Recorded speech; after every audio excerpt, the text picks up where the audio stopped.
Hare Hare, Hare Rama, Rama Rama, Hare Hare, Hare Krishna, Krishna Krishna, Hare Hare, Hare Rama, Rama Rama, Hare Hare, Hare Krishna, Krishna Krishna, Hare Hare, Hare Rama, Rama Rama, Hare Hare. Well, the beads are out of the bag again. What I found was, when the beads are in the bead bag, I space out and I don't move along. I'm like chanting mantras, but it's all in the same bead for I don't know how long. And then it's like, why did it take an hour to chant that one round? Because it didn't go anywhere. So when the beads are out of the bag, it's a little easier for me to be conscious that I have to go from one bead to another. Yeah, it's that bad. Whatever works, you know. Hare Krishna, Krishna Krishna, Hare Hare, Hare Rama, Rama Rama, Hare Hare, Hare Krishna, Krishna Krishna, Hare Hare, Hare Rama, Rama Rama, Hare Hare, Hare Krishna, Krishna Krishna, Hare Hare, Hare Rama, Rama Rama, Hare Hare. If I go out, like shopping or visit somebody or something, you know, I'll put him in the bead bag. But just sitting here, you know, just me and Prabhupada and Krishna, chanting Hare Krishna, I have to do it this way. Hare Krishna, Krishna Krishna, Hare Hare, Hare Rama, Rama Rama, Hare Hare, Hare Krishna, Krishna Krishna, Hare Hare, Hare Rama, Rama Rama, Hare Hare, Hare Krishna, Krishna Krishna, Hare Hare, Hare Rama, Rama Rama, Hare Hare, Hare Krishna, Krishna Krishna, Hare Hare, Hare Rama, Rama Rama, Hare Hare, Hare Krishna, Krishna Krishna, Hare Hare, Hare Rama, Rama Rama, Hare Hare. So I'm going to read something. I don't know what I'm going to read. I got a stack of books here from the floor to the ceiling, all about Krishna. Pick one, anyone. I don't know. Maybe read about Krishna's pure devotee, Srila Prabhupada. Hare Krishna, Krishna Krishna, Hare Hare, Hare Rama, Rama Rama, Hare Hare, Hare Krishna, Krishna Krishna, Hare Hare, Hare Rama, Rama Rama, Hare Hare, Hare Krishna, Krishna Krishna, Hare Hare, Hare Rama, Rama Rama, Hare Hare, Hare Krishna, Krishna Krishna, Hare Hare, Hare Rama, Hare Christiana, Haribo. What's up? Thanks for stopping by. I'm going to read about Prabhupada in a few minutes. A couple more mantras. Hare Krishna, Krishna Krishna, Hare Hare, Hare Rama, Rama Rama, Hare Hare, Hare Krishna, Krishna Krishna, Hare Hare, Hare Rama, Rama Rama, Hare Hare, Hare Krishna, Krishna Krishna, Hare Hare, Hare Rama, Rama Rama, Hare Hare, Hare Krishna, Krishna Krishna, Hare Hare, Hare Rama, Rama Rama, Hare Hare, Hare Krishna, Krishna Krishna, Hare Hare, Hare Rama, Rama Rama, Hare Hare, Hare Krishna. No matter what, keep chanting. I think it's rough now. Wait till the time of death. It's going to get really good. And even before that, old age and disease. Keep chanting. Hare Krishna, Krishna Krishna, Hare Hare, Hare Rama, Rama Rama, Hare Hare, Hare Krishna, Krishna Krishna, Hare Hare, Hare Rama, Rama Rama, Hare Hare, Hare Krishna, Krishna Krishna, Hare Hare, Hare Rama, Rama Rama, Hare Hare. Yeah, like when you're chanting, it's with every breath, it's Krishna. Every breath. is Hare Krishna. Krishna. Nice. All right. 12 rounds. 4 more, probably later on. Got to get up early if you're going to do 16 rounds. You have to get up early. The minute that sun comes up, all the stuff starts, what about this, what about that? And Krishna, to get up early. Before sunrise. Hey, Krishna. Which means you have to take rest early. Just, how important is it to chant Hare Krishna? How important is it? It's really important. Let's see.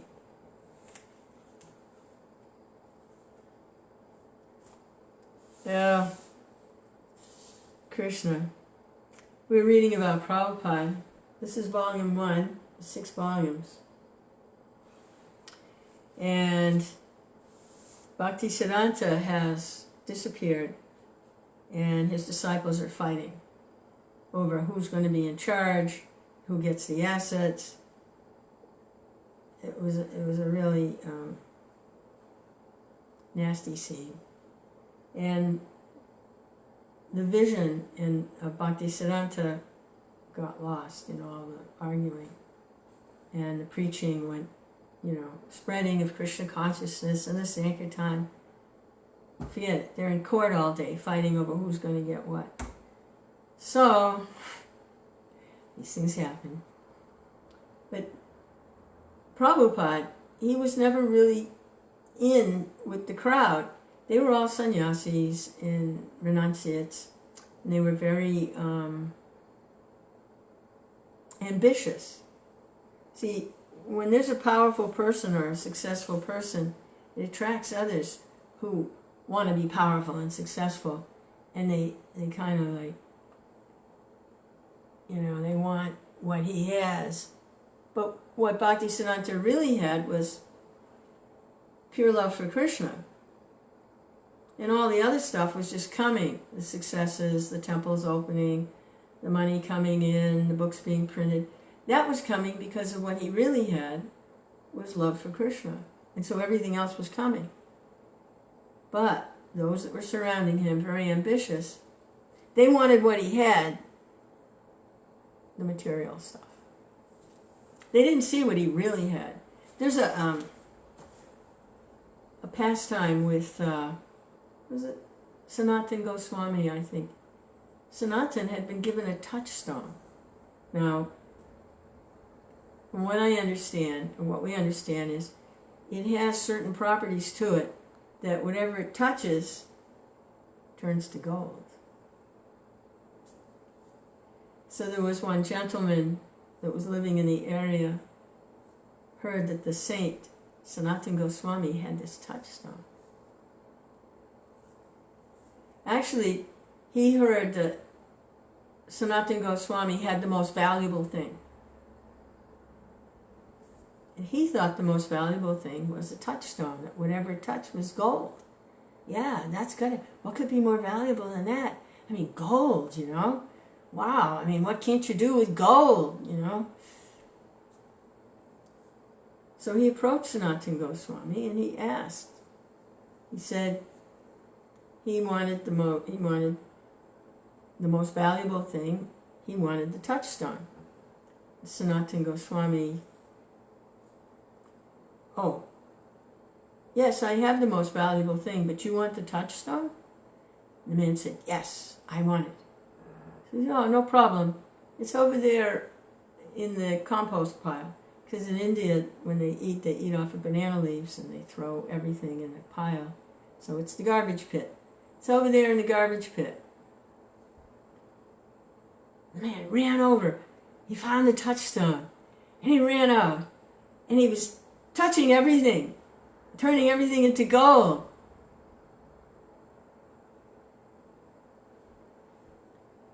But then he started to think, he said,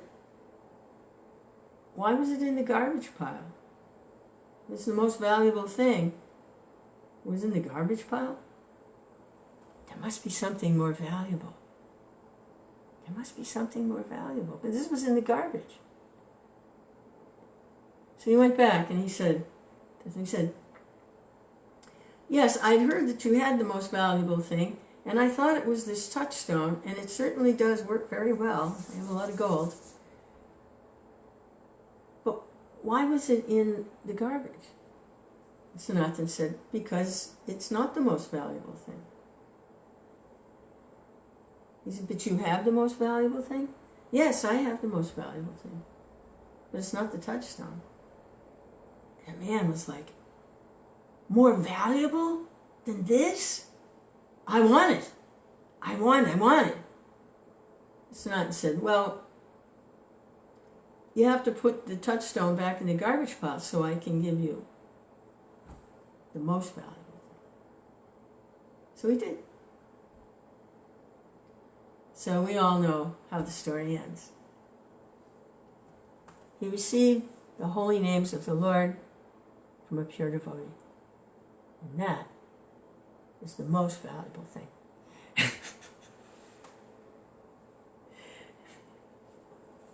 Hare Krishna, Krishna, Krishna. So here, in looking at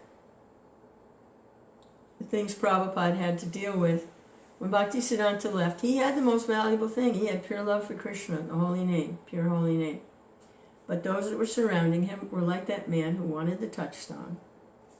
They thought that was the most valuable thing, the big buildings and the Lakshmi they thought that was the most valuable thing, and they were fighting over it. But Prabhupada was never part of that. Bhaktisiddhanta at one point said, one time one of the sannyasis approached Bhaktisiddhanta and said, Abai, his name wasn't Prabhupada yet, it was Abai. He does so much service. He helped us get this building. He introduces us to influential men. We get big donations. He does so much service to help the mission. He should be the temple president. Why doesn't he come here and be the temple president? And Bhaktisiddhanta said, no, you don't need to recommend him to me. He's fine. It's better he's not with you. And at some point, he will do everything.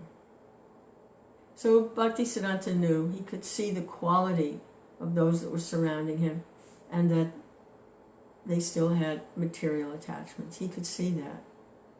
And even before he left, there was fighting and arguing, and Bhaktisiddhanta took a walk with Abai and explained to him, there's going to be problems when I leave.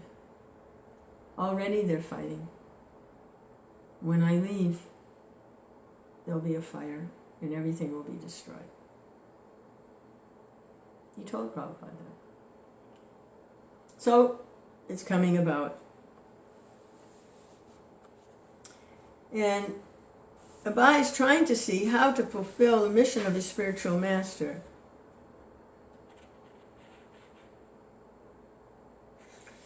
And he's writing, and he's chanting, and he's meditating.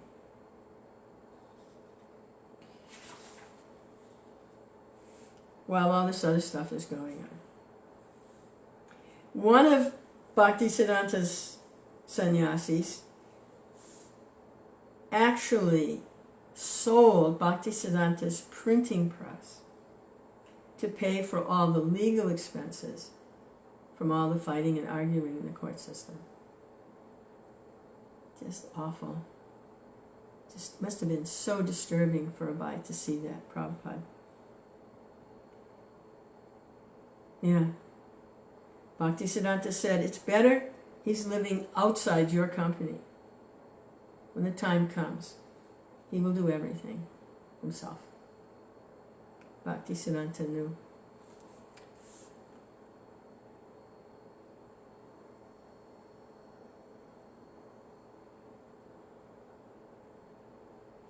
Whenever he could make time, he would write, "Although a strict grammarian could find fault in his English composition, his meaning is always clear." In his introduction to Gita Upanishad, Abai reflected on the time when, as a young schoolboy, he had attended a lecture. Vidyarata, the jewel of education. The theme of the lecture had been that God does not exist and could not exist. If there were God, he would certainly have appeared on earth to put an end to all religious rivalry.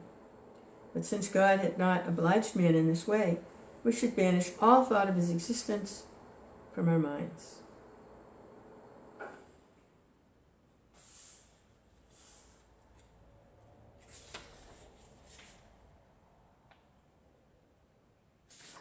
I read this before, but read it again. Doesn't hurt. Hare Krishna. The audience, Abai explained, consisted of only so many young boys who did not delve deeply into the subject matter of the lecture. Yet, the majority, impressed by the arguments, carried away lofty ideas of godlessness and became agnostics at home. Abai had not been satisfied with the agnostic conclusion. I looked up agnostics before, but I've forgotten what it means. I'm going to look it up again. That's why it's always fresh and new, because when I hear something, I forget it. It's fresh and new.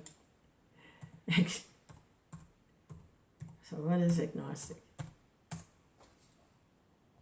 A person who believes that nothing is known or can be known of the existence of the nature of God or anything beyond material phenomena. They declare neither faith nor disbelief. Their position is it can't be known, which is the question Maharaj Parikshit asked Sukadeva Goswami in the beginning of the Krishna book chapter, Prayers of the Vedas Personified, is how is it possible to know the transcendence with material minds and material words? So that was he was defeating the agnostic position in that chapter. It's not atheistic, it's just claiming that there's no way to know. Which I remember as a child, I asked my mother that. I said, you know, how do we know the truth? Can we find God? And my mother, she said, nobody really knows. Nobody really knows. Just live your life. Hare Krishna. Well, I became determined to find out. Somebody must know something around here. Okay, so those boys, when they heard that argument that nobody can know God, they all became agnostics at home, convinced that there was no way to know. Abai had not been satisfied with the agnostic conclusion because, Prabhupada says, I had been trained by my father to be engaged in worship of Sri Sri Radha Govinda. But as a result of the Vidyarata lecture, I was experiencing some mental conflict between agnosticism and the existence of Godhead. Later, having heard from his spiritual master Srila Bhaktisiddhanta, Abai understood that the personality of Godhead exists in every sphere of activity. Quote here, but we do not have the eyes to see him. Abai wrote, even if the Lord personally manifests himself on earth, the quarreling mundaners will not stop their fighting and look upon Godhead or his representative due to ignorance. This is the birthright of the individual soul by the grace of God. Bhagavad Gita is the true jewel of education, and in the Gita, Lord Krishna declares to the fighting people on earth, here I am, do not quarrel. The agnostic, who had spoken of the jewel of education, had been blinded by the jewel and therefore could not see and appreciate the personality of Godhead. Thus, he had gone on to convince others to become so-called jewels also. Following his spiritual master, Abai displayed an aggressive spirit for confronting all opponents of pure theism. In responding to his spiritual master's order to develop into an English preacher, Abai was not simply making neutral, scholarly presentations. He was willing and ready to fight, whether against modern agnostics or Vaishnavism's old traditional enemy, Mayavad impersonalism. Agnostics on one hand, no one can ever really know. And Mayavad impersonalism. Yes, there's spirit, but it's not a person. It's just spirit. Although few scholars taught the way of surrender to Lord Krishna as espoused in Bhagavad Gita, almost all respected Bhagavad Gita as presenting the essence of all knowledge.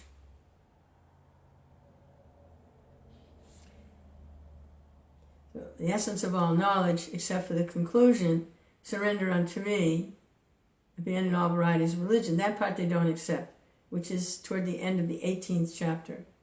But all the other 17, when it talks about the material energy, the spiritual energy, the eternal nature of the soul, Sankhya philosophy, karma yoga, that they sort of, oh, well, okay. But not the conclusion. So, few scholars taught the way of surrender to Lord Krishna as espoused in Bhagavad Gita, but almost all respected Bhagavad Gita as presenting the essence of all knowledge, which is, how did Prabhupada word it?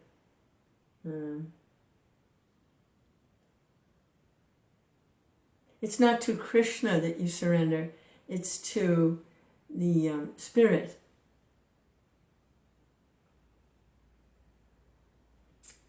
The Gita, therefore, was the perfect vehicle for confronting those who misrepresented God and religion. Since they accepted Gita as authoritative, then it was the perfect vehicle for confronting the agnostics and the Mayavads, and those who misrepresented God and religion. The Gita was a challenge to agnostics, apotheists, anthropomorphists, impersonalists, henotheists, pantheists, and absolute monists. Now, I looked up all those words, and I can't remember what they are, but I'm not going to look them up again. But they're all against the personality of Godhead.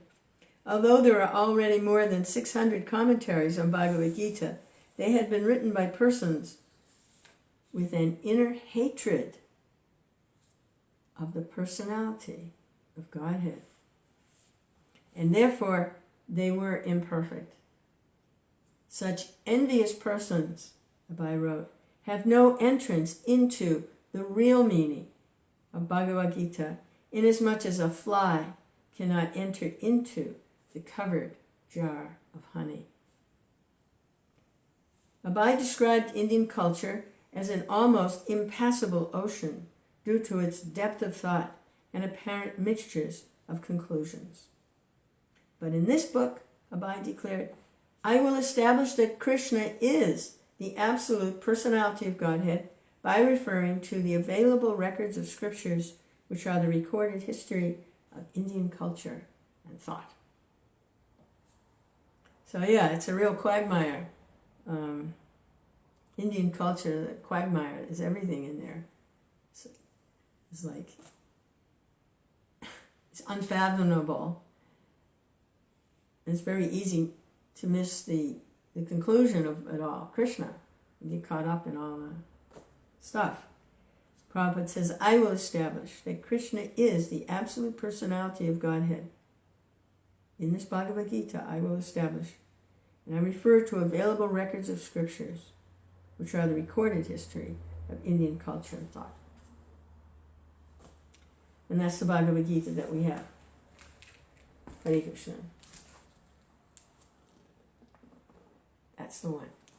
Hare Krishna. The sannyasis at 7 Banerjee Lane were impressed by the scope of Abhai's thought and intentions. As it was customary to award a title to an especially worthy Vaishnava according to his qualities, Bhaktisaranga Goswami wanted to confer upon Abhai the title of Bhaktisiddhanta. Sridhar Maharaj, however, thought it inappropriate to give Abhai the same title as their spiritual master, and he asked that Abhai's title be changed to Bhaktivedanta. Bhakti meaning devotion, and Vedanta meaning the end of knowledge. Abhai was grateful. The title combined the devotion of religion with the scholarship of the most rigorous philosophy, as passed down by the scholarly followers of Lord Chaitanya. He appreciated the sincere gesture of his godbrothers and accepted the title as a further commitment to his spiritual path of preaching Krishna consciousness. Abhai continued regularly associating with Sridhar Maharaj and discussing with him Srimad Bhagavatam. Abhai encouraged him to preach widely, although Sridhar Maharaj was admittedly more the scholar and rather shy about going out and preaching. On several occasions, Abhai tried to convince Sridhar Maharaj to go with him and charge Gandhi and Nehru as to why they weren't following the principles of Bhagavad Gita. Another fruit of the spiritual association at 7 Banerjee Lane was a book called Prapana Jivanamrita, compiled by Sridhar Maharaj, a collection of verses from various Vaishnava scriptures, including excerpts from the works of Rupa Goswami. It was divided into 6 chapters according to the 6 divisions of surrender. Abhai, along with the sannyasis of the Devananda Saraswati Math, financed the publication. Thus it was published as a joint effort by friends. Prapana Jivanamrita by Sridhar Maharaj. I was really fortunate. In 1978, I had the opportunity, I think it was either 77, maybe it was 77. I think it was 77. In the spring, I got to go to Mayapur, and Prabhupada was there, and I got to take care of his sister for one day. She was staying at the Mayapur temple. She was cooking for Prabhupada. And she gave me food from her plate, big handfuls. I should eat the prasad. Very nice. And massaged her legs. Her legs were all swollen. She had bad circulation before she took her afternoon nap. And at one point, she wanted to go visit Sridhar, because she's also initiated by Bhaktisiddhanta, and Sridhar is her godbrother. She wanted to go. So I got to go with her to visit Sridhar in his small ashram in the city, Navadvip. It was Ekadasi, and took prasadam in his ashram. He was speaking, but I couldn't understand what he was saying because everybody there spoke Bengali. But at one point, he began to speak English a little bit, and he praised Srila Prabhupada. What a wonderful spiritual master that I have. And he gave me his blessing, Sridhar Maharaj. It was a very sweet afternoon. So it says here, he was close with Prabhupada. And they did many things together early on also. But Sridhar was a little shy, and he was more scholarly and kept to himself. Whereas Prabhupada was ready to go out and knock on Gandhi's door and challenge him, why aren't you preaching the real message of Gita? So they had a friendship. September 3rd, 1939. Lord Linlithgow, Viceroy of India, announced that India was at war with Germany. Thus, England swept India into the war without consulting any Indians. Although independence-minded, India certainly resented such a show of foreign control. There were mixed feelings about the war. India wanted independence, yet she sympathized with the Allied cause against fascism in the West and feared an invasion by Imperial Japan in the East. The quote here, "Since you dislike the British so violently," one author asked a typical New Delhi student of the day, "would you want Japan to invade and conquer India?" The student says, "No, but we Indians pray that God may give the British enough strength to stand up under the blows they deserve." Typical Indian response. Although at the outbreak of the war, India had only 175,000 men in her armed forces, the British managed to increase the number of Indian soldiers to 2 million. There was no draft, but the British sent recruiting agents all over India, especially in the Punjab, where military service seemed an attractive offer to the local poor. The Punjabis proved good fighters, whereas Bengalis enlisted as officers, doctors, contractors, and clerks.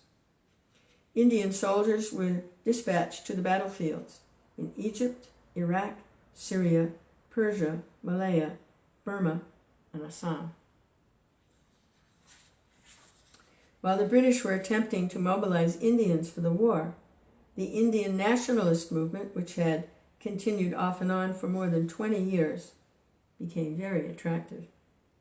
Members of the Congress Party refused to cooperate with the war effort and demanded guaranteed independence for India. Some thought that since England had her hands full with Germany, the time was ripe to revolt and gain independence by force. Gandhi's position had been one of unconditional pacifism, and he had opposed the idea of Indians taking up arms even to defend India.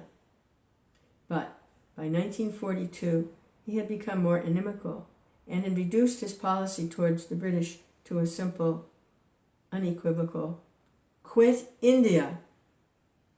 Thousands of Indians responded by chanting slogans in the street and even by tearing up railway lines. Abai's militant former schoolmate, Subhash Chandra Bose, fought against the British in his own way. He had approached Hitler in Germany and gotten him to agree that when the Germans captured Indian soldiers, Germany would return them to Bose, who would maintain them in his nationalist army. With this army, Bose planned to return to India and drive the British from Indian soil. But dissatisfied with his progress in Germany, Bose made a similar agreement with Tojo in Japan, and soon thousands of Gurkhas and Sikhs, the best fighters in the Indian army, had defected from the British army to join Bose's freedom fighters in Singapore. Bose began to prepare his army to invade India from the north. Wow, I had no idea all of that was going on. So the British, they're training up these soldiers. And Bose, this is a schoolmate of Prabhupada's. They knew each other. They were followers of Gandhi together when they were students at Scottish Churches College. Bose has been so bold as to approach Hitler and make a deal. When any Indian soldiers are captured, you give them to me, and I'll fight the British in India and get them out of India. But things were going kind of slow with Germany, so then he approached Tojo in Japan. Now, I don't know who this Tojo is, but he must have been a military leader, and made the same deal. And they kept good on it.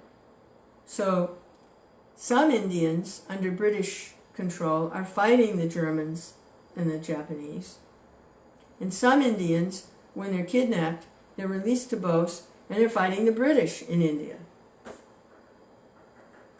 Wow, what a circus. What a circus. Whew. So Bose, he has a lot of soldiers now that have been released to him, having been captured.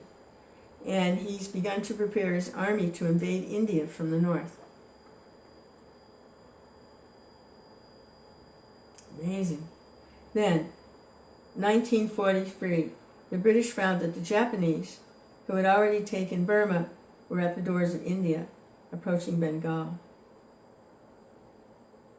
By their tactic known as the denial policy, the British sank many Indian boats carrying food and destroyed a large rice crop, fearing that they would fall into the hands of the enemy.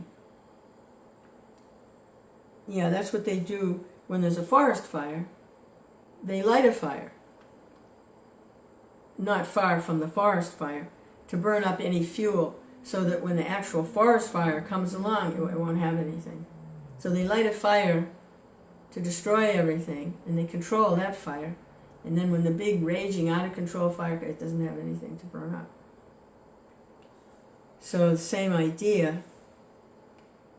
The British sank Indian boats carrying food and destroyed large rice crops so that it wouldn't get into the hands of the Japanese who were heading for India. This left local Indians starving and without the boats they needed for trade. The famine that ensued was the worst that had hit Bengal in 150 years. The government removed all control of food costs, and those who could not afford to buy at the skyrocketing prices died in the streets of Calcutta. That's the British. Srila Prabhupada says, I have got experience.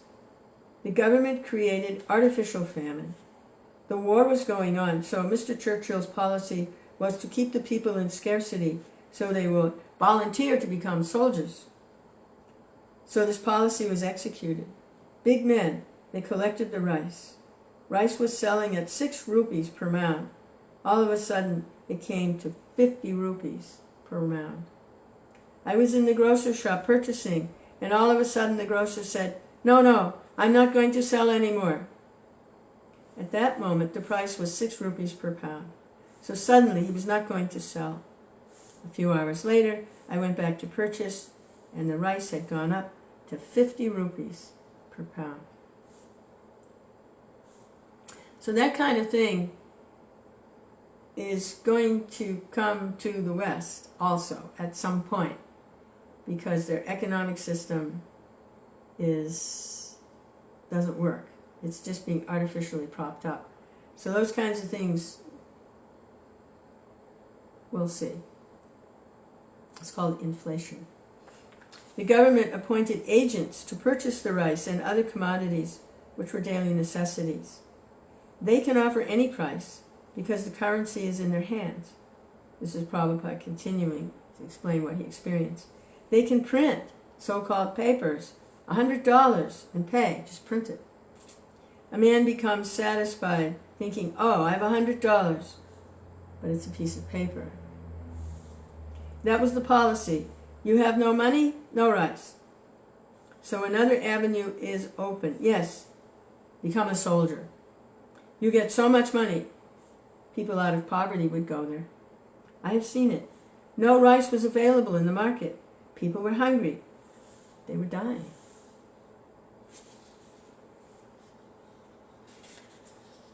Abai managed to purchase just enough for his own family to survive, but he saw the beggar population increase by the hundreds. Month after month he saw the footpaths and open spaces congested with beggars, cooking their food on impoverished stoves and sleeping in the open or beneath the trees. He saw starving children rummaging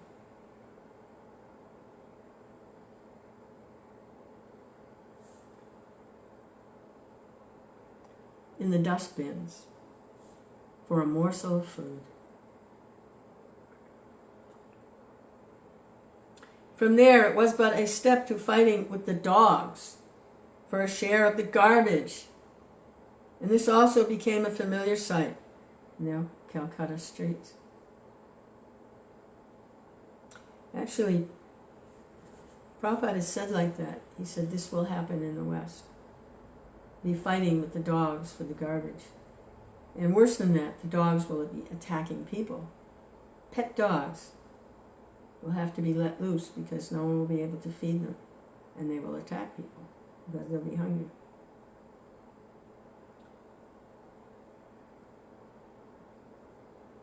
I don't know if it's tomorrow, next year, 2 years from now, but it's the material world, and that's what happens in the material world. There's creation, everything's on the upswing, and it maintains for a while, and then it falls apart. It's destroyed. So it's the cycles of material energy. The British had little time to spare from their war efforts, and they worked only to save those lives essential for the fight. For the common people, the empire's prescription was uniform and simple: starvation.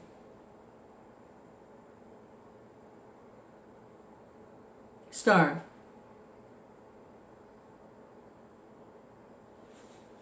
Srila Prabhupada said, one American gentleman was present at that time, and he remarked, "People are starving in this way. In our country, there would have been revolution." Yes, but the people of India are so trained that in spite of artificial famine, they did not commit theft, stealing others' property. People were dying. Still, they thought, all right, God has given. That was the basic principle of Vedic civilization.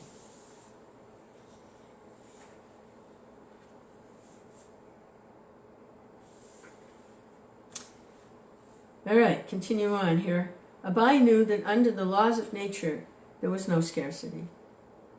By God's arrangement, the earth could produce enough food. The trouble was man's greed.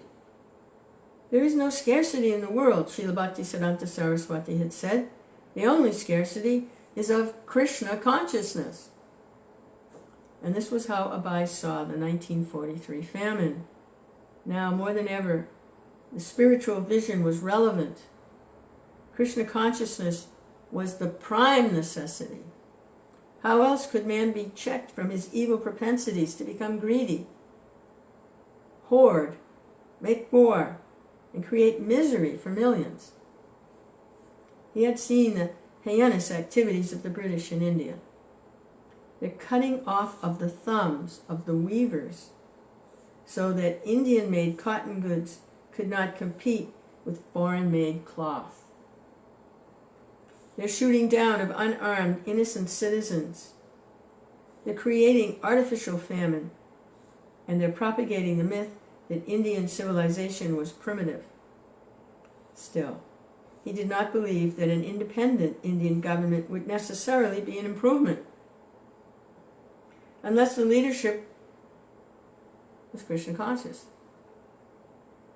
And neither Gandhi nor Subhash Chandra Bose were.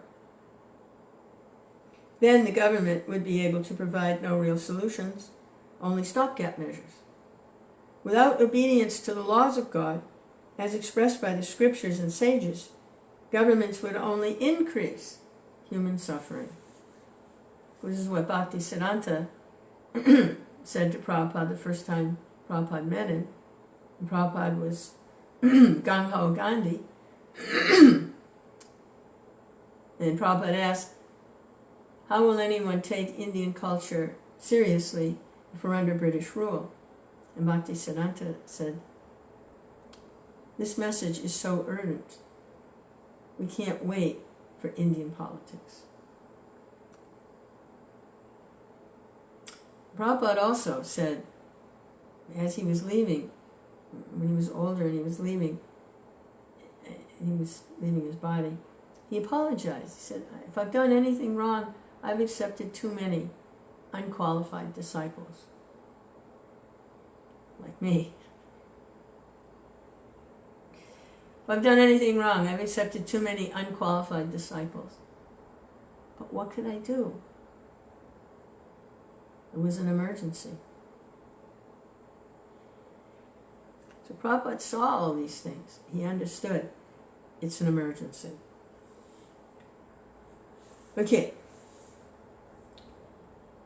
So just having India independent isn't going to be the solution unless the leaders are Krishna conscious, and neither of the two main ones, Gandhi and Subhash Chandra Bose, were Krishna conscious.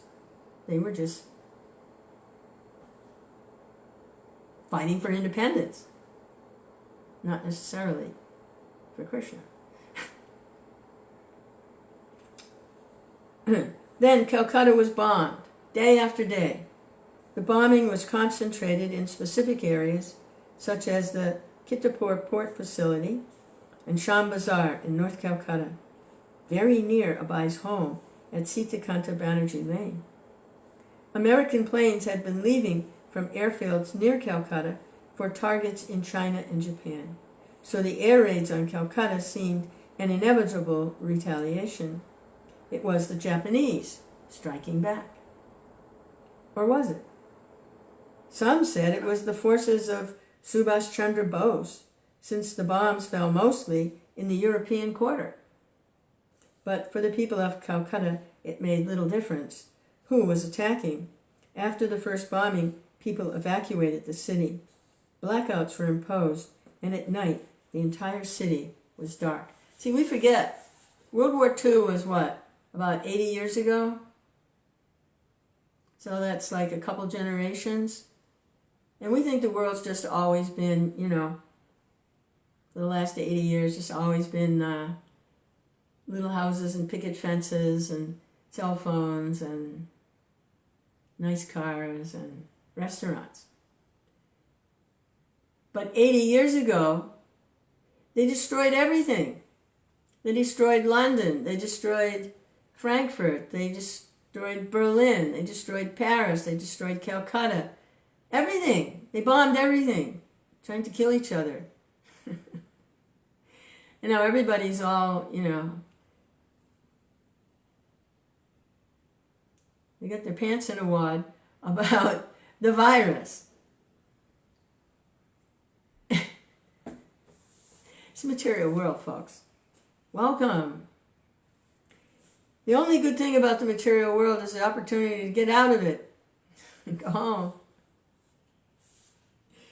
And right now it's very easy to do. All you have to do is chant Hare Krishna. Everything else will follow. Just get a taste for the chanting. Everything else fall into line, take care of itself. So there's a little quote here from Prabhupada. He says, the whole Calcutta became vacant. Now Calcutta is the biggest city in the world. It's bigger than New York, more populated. Prabhupada says the whole city became vacant. Perhaps only myself and a few others remained. I sent my sons to Navadvip. Of course, my daughter was married. My wife refused to go out of Calcutta. She said, I'll be bombed, but I will not go. Prabhupada's wife. So I had to remain in Calcutta. I have seen bombing in Calcutta all night. I was just eating when there was a siren. So the arrangement was that in your house would be a shelter room. I was hungry, so I first finished eating. Then I went to the room and the bombing began. Chi-kyam! Chi-kyam! I was thinking that this was also Krishna in another form, but that form was not very lovable. Krishna. This is written really nicely. Satsvarupa did a good, really nice service here. Hare Krishna. So the Gaudiya Math's at war. They're fighting each other. And the whole world's at war. Japan and Germany and Italy, they're all fighting. The US, the UK, Eastern Europe, China. What a mess. In the midst of these calamities, Abai felt more than ever the need to propagate Krishna consciousness. He had something to say to the war-weary citizens of the world, and he longed for a more effective forum, a publication of some kind, a way to present the world's crises through the eyes of Scripture in the same bold style as had his spiritual master. There was no shortage of ideas, and he had been saving money from his business for this purpose. Yet, how could he dare produce such a journal when even learned sannyasis, senior disciples of Srila Bhaktisiddhanta, were not? He never considered himself a great scholar among his godbrothers, although they called him Kavi and now Bhaktivedanta. As a Grihasta, he wasn't expected to take the lead or publish his own journal. But times had changed. The English journal, The Harmonist, had not been published since before Srila Bhaktisiddhanta's passing away. Now, almost a decade had passed, and the Gaudiya Math had been too busy fighting in court to consider preaching. Long gone was the tireless spirit that for 10 consecutive years had produced the daily Nadia Prakash. No longer were 4 separately located printing presses pumping out transcendental literature under the direction of Bhaktivinoda Thakur's empowered son. The presses had been sold by Kunjabi Hari to pay for the legal fees so they could continue fighting with each other. Times had changed. The Gaudiya Math was only fighting, while the non-devotees were killing each other in a world war. From his front room at 6 Sitakanti Banerjee, Abai conceived, wrote, edited, and typed the manuscript for a magazine. He designed the logo, a long rectangle across the top of the page. The upper left-hand corner was a figure of Lord Chaitanya, effulgent with rays of light, like rays from the sun. In the lower right were silhouettes of a crowd of people in darkness, but groping to receive light from Lord Chaitanya.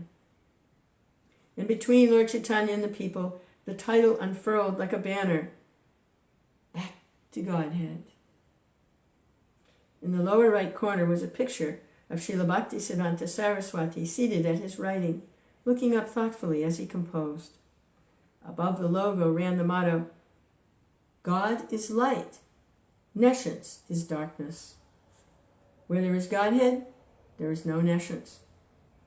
Below the logo were the following lines. Edited and founded under the direct order of His Divine Grace, Sri Srimad Bhaktisiddhanta Saraswati Goswami Prabhupada by Mr. Abai Charan Day. So we all know what Bhakti Godhead looks like, right? But there's a picture of it here.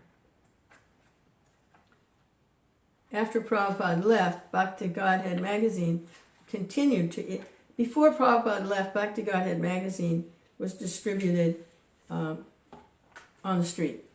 And every month there was a different issue. I remember we were at Boston University distributing Bhakti Godhead magazine on the sidewalk in front of the university. And students would look and they'd say, oh, I have the other, is this a new issue? I have the old one, I want this one too. Because it would come out every month with pictures in full color. And so they were collecting them. But after Prabhupada left, distributing the magazines dwindled. And everything was in turmoil. It's like when Bhaktisiddhanta left. It was turmoil. It was fighting. It's still going on to one degree or another. It's what happens. Fortunately, Prabhupada has set up standards that anyone can follow for an institution. And the institution is struggling with different issues, but it's still holding ground. It's still... The deities are being worshipped, the programs are going on, the way Prabhupada set up. Thankfully. Hare Krishna, Krishna, Krishna. It didn't completely crumble like Bhaktisiddhanta's. It fractured into, there was nothing to hold it all together. So after Prabhupada disappeared, his Back to Godhead magazine, it couldn't be, it wasn't economically feasible to distribute it on the street like you would the books. So it became subscription only. You subscribed and you got the magazine. So it's still being printed, but it's subscription only. So it's more or less amongst devotees and life members. Subscription only. But this is the original one. It's in black and white. It's not as breathtaking as it became when it was here in the States and around the world. You can see it. Back to Godhead. That's what it's all backwards because, but you get the idea.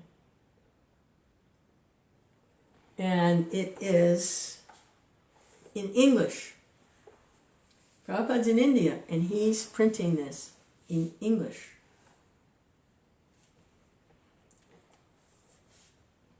Abai had already gained some printing experience in connection with his business, and after completing the manuscript, he brought it to Saraswati Press, the best printers in Bengal. He also hired an agent, Calcutta's prestigious booksellers, Thacker, Spink and Company, who would take responsibility for distributing the journal to bookstores and libraries, including outlets in several foreign countries. But that's a very ambitious plan. But when he went to buy paper, he met with government restrictions. Because of the war and the subsequent paper shortage, they wanted to assay what he had written in terms of national needs. During this time of world crisis, an ordinary citizen's religious newspaper was hardly top priority. Abai's request for paper was perfunctorily denied, but he persisted. He appealed that using paper to print the teachings of the personality of Godhead was not a waste and not untimely in the present troubled atmosphere. Finally, he obtained permission to print his first edition of Back to Godhead, a 44-page publication.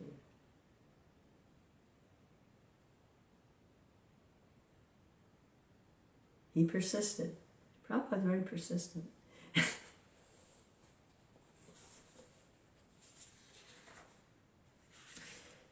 Abai Charan greeted his readers by defining his motto. The motto is, Godhead is light, nescience is darkness. When man forgets that he is the Son of God and identifies himself with the body, then he is in ignorance. He's like a man who's very concerned with the automobile's mechanism, yet with no knowledge of the driver. Now, just after hearing some verses in Bhagavatam about how the demigods are controlling all the different functions of the body, and how Agni controls speech, he's the god of fire, and that was an interesting one to try and wrap my mind around. I became more conscious of how fire, the body is made of material elements, earth, water, air, fire, ether, mind, intelligence, and false ego. Those are the elements. And fire, usually we think, digestion. Yeah, okay, fire. But fire is present in every cell. It's another type of fire. It's not the fire of digestion per se. It's the fire, electrochemical fire. Electricity is also fire. It's a form of fire, electricity. So in every cell of the body there's fire. That's why, what's my temperature? It's an electrochemical machine. Hare Krishna. So Agni's actually very happy when we use his gift of speech, because he controls speech, to glorify Krishna. That makes him very happy. We get truly fired up.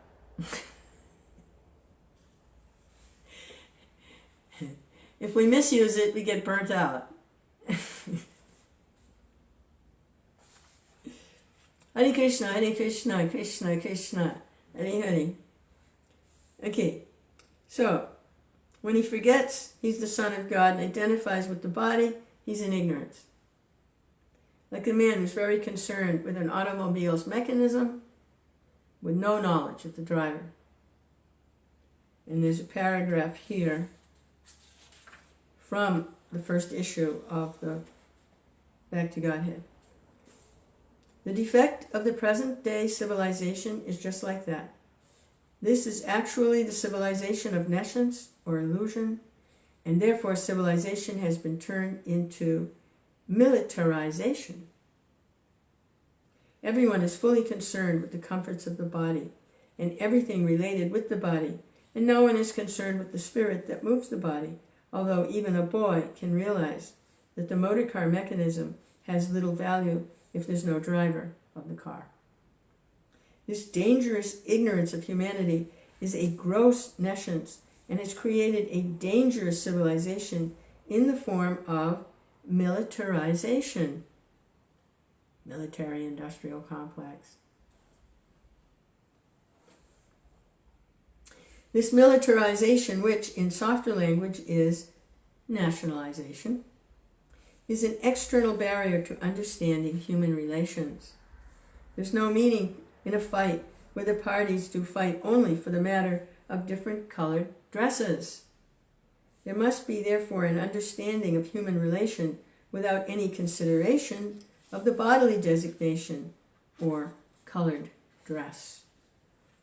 Back to Godhead is a feeble attempt by the undersigned, under the direction of His Divine Grace, Srimad Bhaktisiddhanta Saraswati Goswami Prabhupada, the celebrated founder and organizer of the Gaudiya Math activities, just to bring up a real relation of humanity with central relation of the Supreme Personality of Godhead.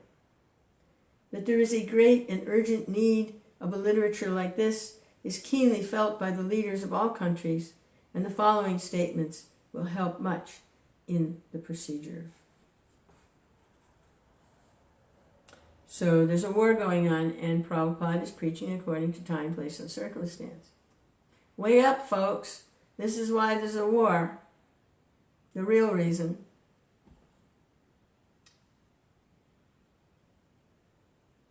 Hare Krishna. Oh, phew. Gotta do some stuff today. Hare Krishna. Krishna Chaitanya, Prabhu Nityananda, Shri Advaita Gadadhar, Shivasari Gaur Bhaktivedanta. Hare Krishna, Krishna Krishna, Hare Hare, Hare Rama, Rama Rama, Hare Hare.